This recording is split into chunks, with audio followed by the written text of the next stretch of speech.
ఈనాడు మా కాంగ్రెస్ పార్టీలు సీఎం రేవంత్ రెడ్డి ఏం మాట్లాడతాడా అని దానికంటే ఎక్కువ కోమటిరెడ్డి రాజగోపాల్ రెడ్డి ఏం మాట్లాడతాడు అని చూస్తున్నారు. ఎమ్మెల్యే సాబ్ మైక్ వాడితే చాలు సీఎం రేవంత్ రెడ్డిని ఓ ఆట ఆడుకుంటున్నాడు. ఇప్పుడు కూడా సూటి ప్రశ్నల బాణాలు ఎక్కువ పెట్టి కాంగ్రెస్ పార్టీల మీదకి ఇడ్చిండు.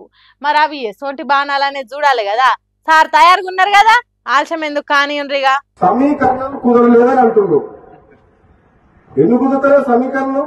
మనసు ఉంటే మార్గం ఉంటుంది. అవును సార్, కడుపులో లేనిది కావలిచ్చుకుంటూ వస్తుందా? బొక్కల కూర అయినా ముక్కల కూర అయినా వడ్డిచ్చేటోడు మంచోడైతే బంతులు ఎక్కడ కూర్చున్నా ముక్కలు వడ్డిస్తాడు. ఎమ్మెల్యే సాబ్ అన్నట్టు మనసు ఉంటే తప్పకుండా మార్గం ఉంటది. ఇక సమీకరణల ముచ్చట అంటావా? కాంగ్రెస్ పార్టీ ఎప్పుడన్నా సమీకరణల ఫాలో అయిందా? సమీకరణలు లేవు, సట్టుబండలు లేవు. నన్ను పార్టీలో తీసుకున్నప్పుడు కదా మీ ఇద్దరు వడదలు ఉండాలి తెలుసుగా. మన పార్లమెంట్ ఎన్నికలప్పుడు రెండోసారి ప్రామిస్ చేసి మాటిచ్చినప్పుడు కదా మీ ఇద్దరు వడదలు కానీ అంటే అది ఎట్లుందంటే ఒడ్డు దాటినాక ఓడమల్లయ పొడు దానిలో బోడమల్లయ చెప్తుంది. ఆఖరి తీరేదాకా చక్కెర పెట్టి ఆఖరి తీరినాక ముక్కును కొరికినట్టే ఉన్నది సారు. మీరు చెప్పింది 100% బరాబర్ ముచ్చట్నే. మీకు మంత్రి పదవి ఇచ్చుట్లనే కాదు, కొలువుల కోసం ఎదురు చూసేటోళ్లకు, కొలువులు చేస్తున్నోళ్లకు, రైతులకు, ఆటో డ్రైవర్లకు, డాక్టర్లకు, కండక్టర్లకు, కలెక్టర్లకు, సోషల్ మీడియా జర్నలిస్టులకు, ఆడోళ్లకు, మోలకు అందరికి ఓడమల్లయ్య బోడమల్లయ్య తీరే చేసిండు. 9 మంది ఎమ్మెల్యేలు ఉన్న ఖమ్మం జిల్లాలో 3 మంత్రులు ఉన్నారు. ఎంతమంది ఉన్నారు? 11 మంది ఎమ్మెల్యేలు ఉన్నా నల్గొండకు 3 తప్ప. ఏ ఊకోండి సారు, అసలే తప్పు కాదు. తప్పు లేదు, ఇనుప ముక్కకు పట్టిన తూపు లేదు. 3 మంత్రులుంటే ఇంకింత ఎక్కువ పని చేయొచ్చు.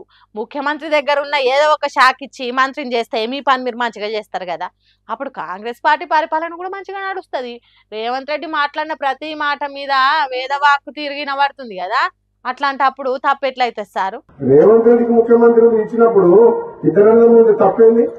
మళ్ళీ అట్లనే అంటారేంది సారు? అస్సలు తప్పులేదు. మీరు అడిగేది 100% రైటు, కరెక్టు, నిజం, సత్యం. ఇదే నమ్మడం ఎవరన్నా తక్కువ ఇద్దరికిద్దరే గతలనే ఇద్దరం అంటే సారు నల్గొండ అంటే కోమటిరెడ్డి బ్రదర్స్. మీరేం చెప్తే గది జరుగుతుంది. మీరు తప్ప ఇంకెవ్వరున్నారు నల్గొండల పెద్ద లీడరు? ఉన్నా మీరున్నాక ఎదుగుతారా? కాబట్టి మంచి పదవి ఇవ్వాల్సిందే. పదవి ఎవరికి ఎప్పుడు ఇవ్వాలని కాంగ్రెస్ పార్టీ అధిష్టానం నిర్ణయం తీసుకుంటుంది.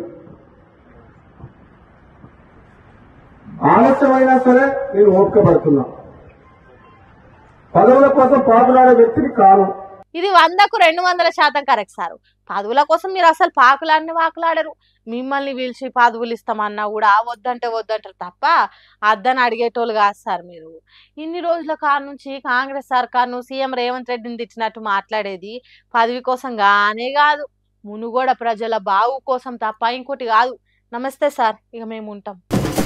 కేసీఆర్ చెప్పినట్టు ఏ రికార్డు తెచ్చుకున్న మొగుడు ఎగిరెగిరి దన్నిండి అన్నట్టే చేస్తున్నారట కాంగ్రెస్ సర్కారు. కారు గుర్తుపాటి సర్కారు ఉన్నప్పుడు, కాంగ్రెస్ సర్కారు కొత్తగా వచ్చినప్పుడు అప్పులు చేసిండ్రో లంక బిందెలు అనుకుంటే ఇత్తడి బిందెలు కూడా లేవో అని ఒకటే తీరుగా మొత్తుకున్నారు. మా రేవంత్ రెడ్డి సర్కారు అప్పులే చేయదని గొప్పలు చెప్పుకున్నారు. కానీ 20 నెలల్లో కాంగ్రెస్ పార్టీ చేసిన అప్పు ఎంతో ఎరికేనా? 10 ఏళ్లలో బీఆర్ఎస్ సర్కార్ చేసిన దానికంటే సమానమాట. ఏంది గంత అప్పు చేసిండ్రా ఉత్త 20 నెలల్లో అని పరిశాన్ అవుతున్నారులే. కానీ అది అక్షరాల పచ్చి నిజమాట. బీజేపీ ఎంపీ రఘునందన్ రావు అడిగిన ప్రశ్నకు పార్లమెంట్ ఇచ్చిన సమాధానం అట అది. 10 ఏళ్లలో కేసీఆర్ 2,80,000 కోట్ల అప్పు చేస్తే రేవంత్ రెడ్డి 20 నెలల్లో 2,20,000 కోట్లు చేసిండట. అంటే ఒక్క 60,000 కోట్లు తక్కువ బీఆర్ఎస్ సర్కార్ చేసిన అప్పుకు సమానం.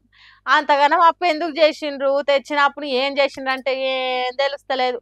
గుడి కట్టలేదు, బడి నిర్మించలేదు, ప్రాజెక్టులు కట్టలేదు, చెరువులకు కట్టలు పోయలేదు, మంచి నీళ్ళు కూడా ఇయ్యలేదు, మంచి షెడ్ అరుచుకోలేదు, సర్కార్ ఆఫీసులు కట్టలేదు, సౌలతులు పెంచలేదు, లెక్క ప్రకారం రైతు బంధు వేయలేదు, రైతు భరోసా ఇస్తలేదు.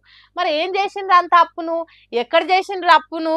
అంత అప్పు చేసినా ఎండాకాలం పంటలు ఎండినాయి, వానాకాలం యూరియా కరువు వచ్చింది, రైతుల ఆత్మహత్య లాగలేదు, గురుకులాలలో ఫుడ్ పాయిజన్ లాగలేదు, కాలం మారలేదు, కాళేశ్వరాన్ని బాగు చేయలేదు, కొత్త నౌకర్లు ఇవ్వలేదు, పాత వీటిని నింపలేదు.